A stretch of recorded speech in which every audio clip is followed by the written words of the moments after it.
America did not exist. 4 centuries of work, bloodshed, loneliness, and fear created this land. We built America, and the process made us Americans. A new breed, rooted in all races, stained and tinted with all colors, a seeming ethnic anarchy. Then, in a little time, we became more alike than we were different. A new society.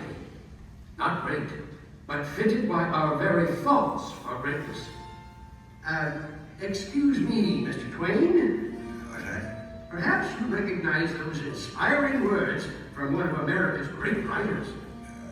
No, Dr. Franklin, I don't recall writing anything like that. Oh my, of course not. They're from the pen of John Steinbeck, back in the 20th century. Why, it seems he has nearly the same spirit as the founding fathers themselves. Well, listen to the proud elder statesman. Mr. Twain, pride is one of our national passions. Even those who overcome it are proud of their humility. Easy now. I was born honest. Fortunately, more often. Dr. Franklin is our genuine American antique. I suppose our story begins with you. Actually, it started long before even my time. It started when dreams and visions of a new world were shrouded in the myths and legends of an old world. Finally, through those early mists of uncertainty, sailed the first great adventurers. This tiny ship is the Mayflower, carrying pilgrims in search of their dream, a dream of religious freedom. So, if you pardon an old man's pride, for me, this is the beginning of the American adventure.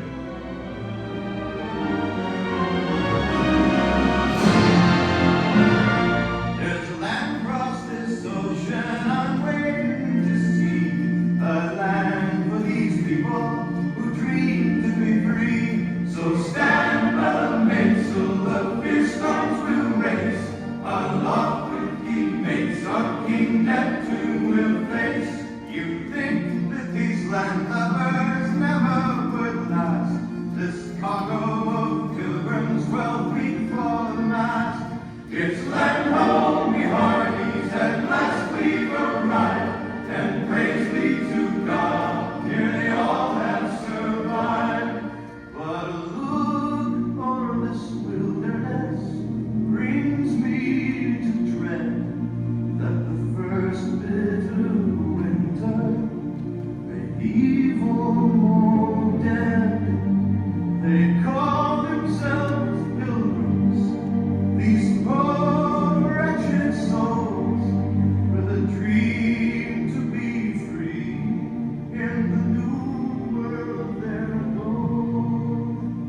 Yes, far from welcoming the early settlers, this land severely challenged them. It was a struggle for survival that gained but a tiny toehold in a vast, untamed wilderness. In the decades that followed, a new challenge began to emerge. We were growing more and more apart from the mother country. Passion began to govern, and she never governs wisely. The British make it fools we be. If they tax our trade, then our life we make, and soon all else we possess. Tell me now, you are defense against the French and the Indians. Should you not help pay for it? Parliament's colonial policy is both arbitrary and unjust. That's nonsense. The same tea that cost you 3 shillings a pound costs us 6. First, we spoke out with our voices. Then, we spoke out with action, with a growing defiance that led to the Boston Tea Party. Hear ye! Hear ye! By royal proclamation, His Majesty King George III hereby sets... Look at this. They're closing the harbor. But surely we can work something out. Our king feels with gold. Your king, you Tory, either will cut the ties with England or we surrender our liberty. Finally, the time had come to speak with one voice in a declaration of independence. Ah, good evening, Mr. Jefferson. Have you finished the new draft yet? Those are new drafts all over the floor, Dr. Franklin. It seems one stroke of this pen brings 2 changes from Congress. I told you John Adams should have written this. Oh, by his own admission, you can write circles around him. Mr. Adams has not been prisoner in this law for 17 days. I shall continue tomorrow. You must continue now. Thomas, it is difficult to make 13 clocks chime at the same time, but we must carefully justify this separation. Dr. Franklin, while you slept soundly through the meeting this afternoon, we did manage to justify separation. We hold these truths to be self-evident, that all men are created equal, that they are endowed by their Creator with certain inalienable rights, that among these are life, liberty, and the pursuit of happiness. And to secure these rights, We never must be feared, that every man just must get up and fight for freedom here. To win the flags of the red or ranks that many volunteers. Oh, 'tis a great delight to march and fight, but it's getting tough, I fear.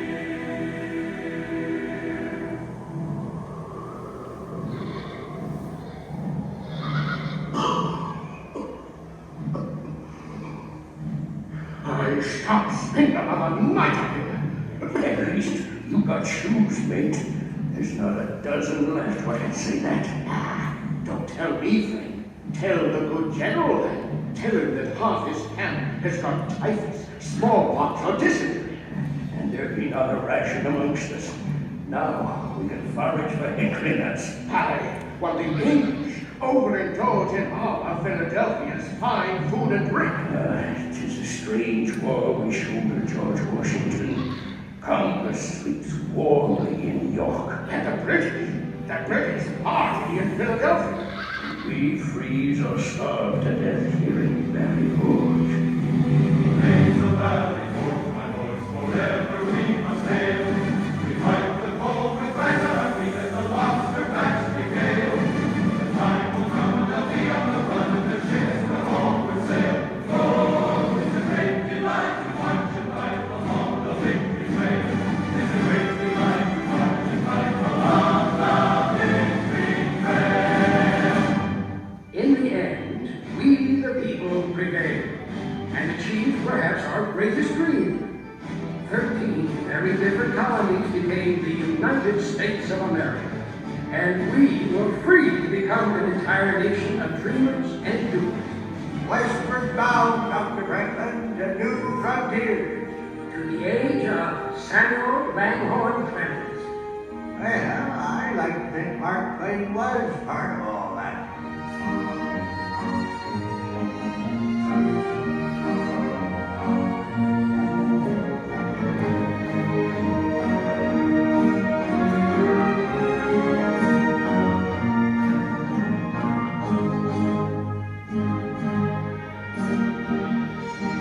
Yes, sir, Dr. Franklin. You founding fathers gave us a pretty good start, don't you know? We still had some things to learn the hard way. Seems a whole bunch of folks found out we the people didn't yet mean all the people. Folks like Frederick Douglass.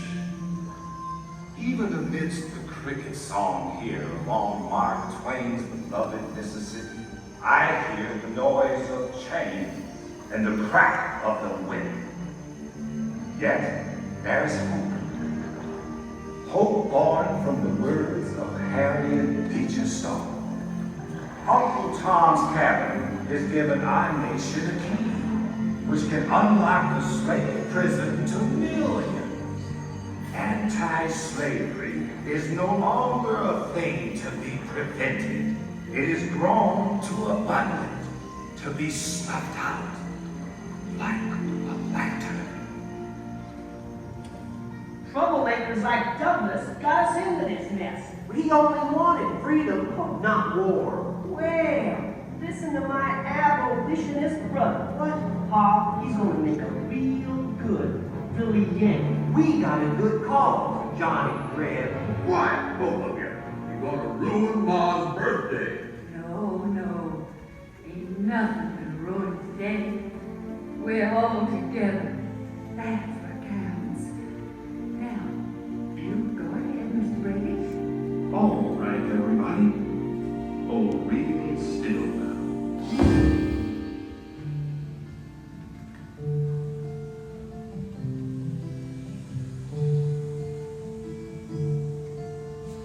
Two brothers on their way, two brothers on their way, two brothers on their way, one more blue and one more gray. One more blue and one more gray, as they marched along their way.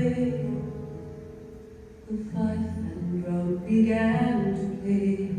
Oh, on a beautiful morning.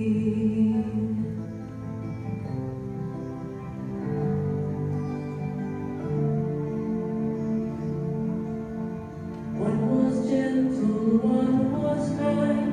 One was gentle, one was kind.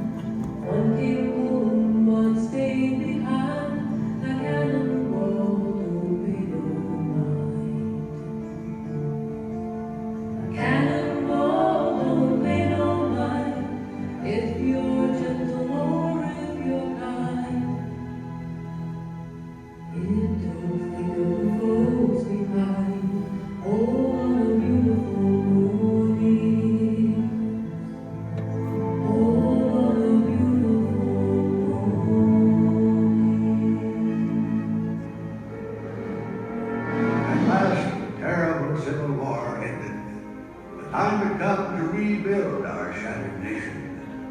And a new wave of immigrants would help us do it. From around the world they came, these new Americans. 1,000 noble currents from Herman Melville, all pouring into one. Seems there was a new dawn coming for the American adventure. Enough! Enough of your words. Let your new dawn lead to the final sunset on my people's supper. When I think of our condition, my heart is heavy. I see men of my own race treated as outlaws or shot down like animals. I hope that all of us may be brothers with one country around us and one government for all. From where the sun now stands, I will fight no more, forever. The wisdom of the great Chief Joseph reminded us once again of our long, painful journey to the frontiers of your liberty.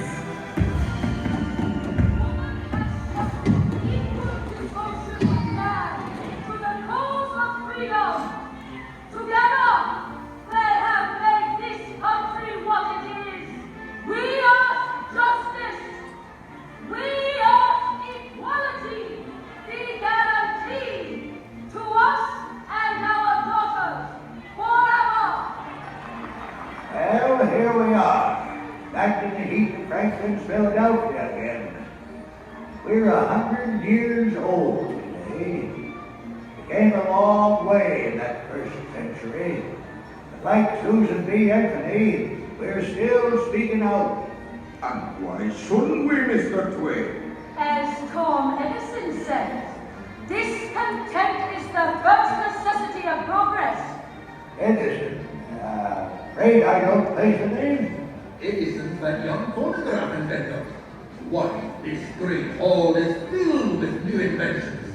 There's Otis Elevator, Cole's magnificent steam engine. And don't forget me telephone, the true hallmark of progress. Aha! Behold the proud Scots. That's right. Carnegie Steel built this place. Aye, and it'll soon build a new concert hall for New York. Oh, Carnegie Hall, eh? It'll never last. Donating libraries. Andy, that's a grand idea. It's an age for grand ideas.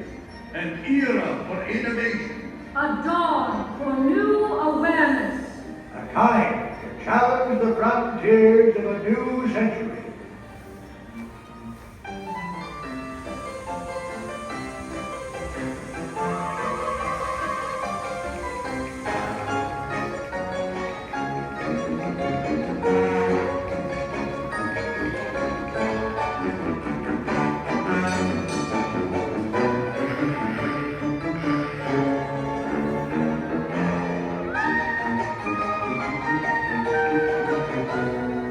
Yes, sir. We soared into the 20th century on the wings of invention and the winds of change.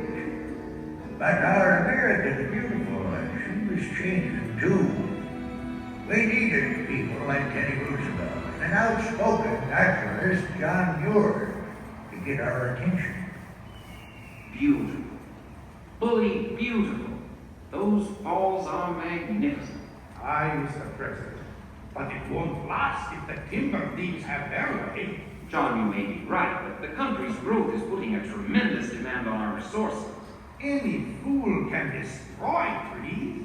Why, for more than 3,000 years, God has cared for our giant sequoias, saved them from drought, disease, avalanche, and flood. But he cannot save them from food. Now, John, you know I can't ask lumbering to stop completely. All I ask is that we stop massive destruction. What will our children inherit?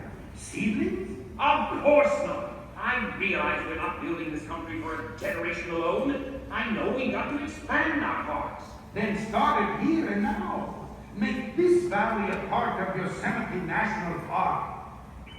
Well, I guess we needed those national parks. Seems the simple life of my day was slipping away. But ready or not, we were soon thrust into the hectic role of a world leader and into the war to end all wars.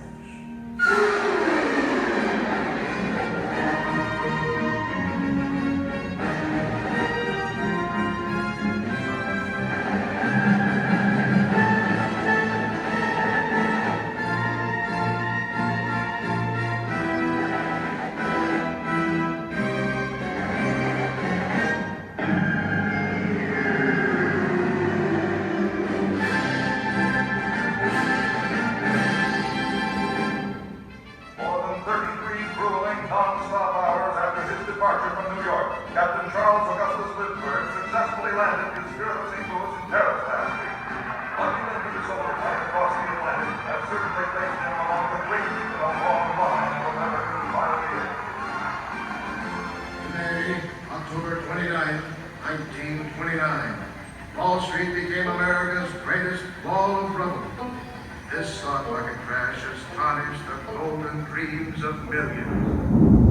Once I built a tower to the sun, brick and rivet and lime.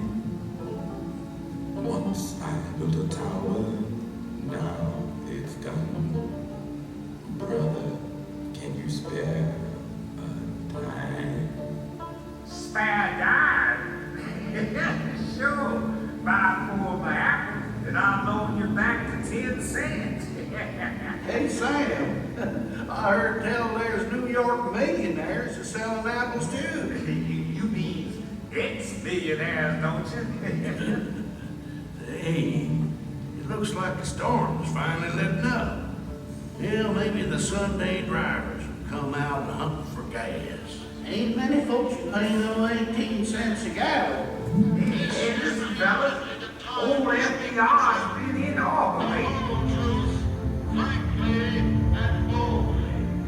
This great nation will endure, as it has endured, will revive and will prosper.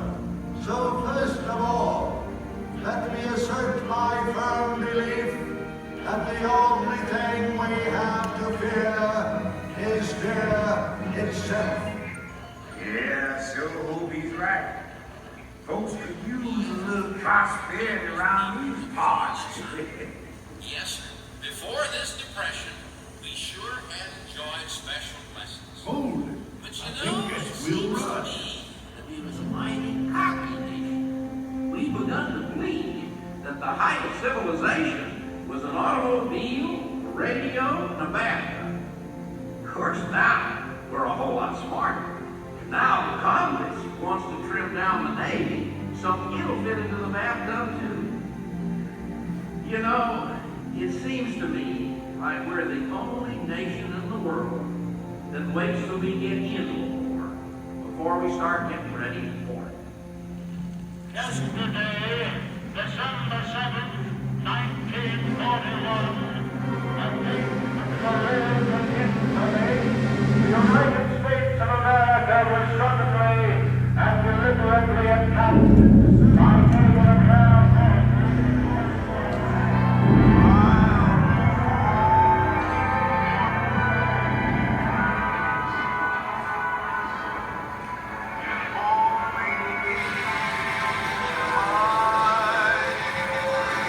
Yes, that was dedicated to you, Rosie.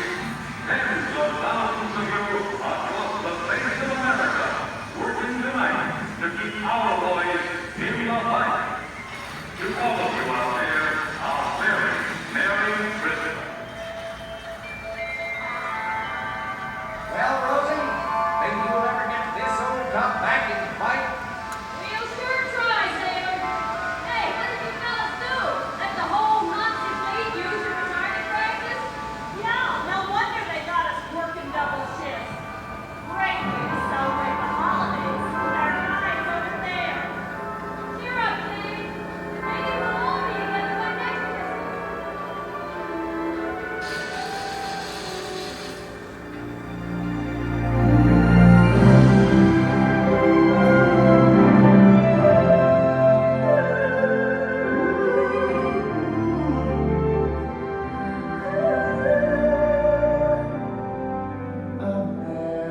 America, spread your golden wings, sail on freedom's wind across the sky. Great bird, with your golden wings, flying high, flying high. America, you must keep dreaming now, dreaming the promise now of your pioneers. America, keep on flying on, keep your spirit free. Listen to frontiers. And so, my fellow Americans, ask not what your country can do for you, ask what you can do for her. My fellow citizens of the world, ask not what America will do for you, but what together we can do for the freedom of man. I have dreamed in Neptune that the brotherhood of man will become a reality in this day, with this day. What do you think that's going to happen? We're down to 7. More forward, just into the right road. How's that going? Okay, engine stop. One down, get down, Eagle. And go up, get in here. There you go, that way. Presents one in a world change, keeping dreams alive in the rain.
America now?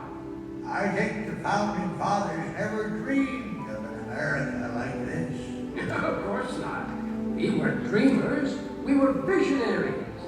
That is why our Constitution withstands the rigors of time. Easy now, Dr. Franklin. This nation's still just a youngster, don't you know?